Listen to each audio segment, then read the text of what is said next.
Hey guys, it's Sam's Geek from thegamefanatics.com, and today we're going to be reviewing Driver San Francisco for the Xbox 360. The single player of Driver San Francisco consists of you filling the shoes of a hot-headed police officer named Tanner. Now, Tanner got hit by a truck driven by a terrorist named Jericho. Now he is in a coma, and in order to survive through his coma, you must play as him fulfilling his nightmares. And in his nightmares, Tanner has the unique ability to possess cars of other drivers in driving around San Francisco. Driver San Francisco single player is actually extremely long. It is about 15 hours of pure gameplay and pure fun. Basically, the missions consist of you smashing drug crates, you chasing people, trying to defuse bombs, and everything you can imagine under the sun. It's lighthearted fun and reminds me of early days of like Crazy Taxi mixed with, GTA, or, lighthearted stuff like Simpsons Home Hit and Run.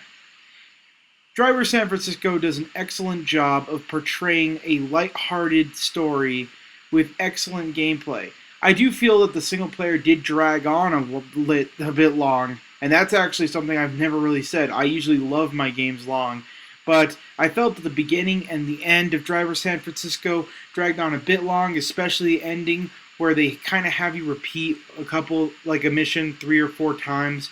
It kind of felt like it was padding. The Driver San Francisco also has some excellent stuff in the single player, where it actually lets you see side stories of different characters in his dreams, some of which include these 2 college kids trying to afford money and an agent trying to keep her signed rapper alive. Now let's go on to the multiplayer. The multiplayer in Driver San Francisco is nothing less than an absolute blast, turning fun games that we admired as children, such as Tag and Follow the Leader, into mayhem-filled car-possessing fests. The multiplayer consists of qualifying modes and racing modes. The racing modes consist of things like Trailblazer and Tag. Trailblazer is a game where every player must follow the lead car with giant yellow trails coming from behind it. You earn points by riding behind the coattails of that car. And Tag is a game, well, you guessed it. You find the car that is tagged and you try to hit it with another car. Once hit with that car, you actually become the one that's tagged and people have to tag you. The qualifying modes are pretty fun too. You have things like jumping contests, smashing contests, and everything you could think of under the sun.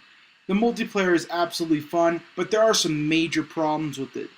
Some of the major problems include just trying to jump in with friends. The UI of the multiplayer and the multiplayer lobbies is kind of a mess. It's all over the place. The majority of it you have to access by pressing the start menu and trying to incorporate that into quick and easy multiplayer is not exactly my type of fun. Another problem I have is that it disadvantages new players constantly. Not only do older players or higher ranked players get a lot more equipment and things such as boosting their speed or cars that they can exchange for other cars. Say if I'm in this truck like I am here in the video, I can switch it to a Corvette almost immediately by pressing the X button. There are things in the multiplayer that aren't really balanced for new players. Another problem is that if you jump into a lobby and into a qualifying match, you can kind of get screwed over because you can start right at the end of a qualifying match, be put all the way in the back for when Trailblazer or Tag starts, and if you're not in the front right away, you're going to be in a major disadvantage in those areas when it comes to those primary races. While the multiplayer is fun, I feel that it's incredibly poorly organized. Overall, if there's one word to describe Driver San Francisco, it's this: fun. This game is absolutely fun. It embodies all of the arcadey racers that should have come out this generation. It does what Need for Speed Undercover should have done. The shift mechanic is an innovative feature that will definitely change the face of arcadey racers from now on. And innovative features also like Twitter and Facebook integration is going to be what leads this above its competition.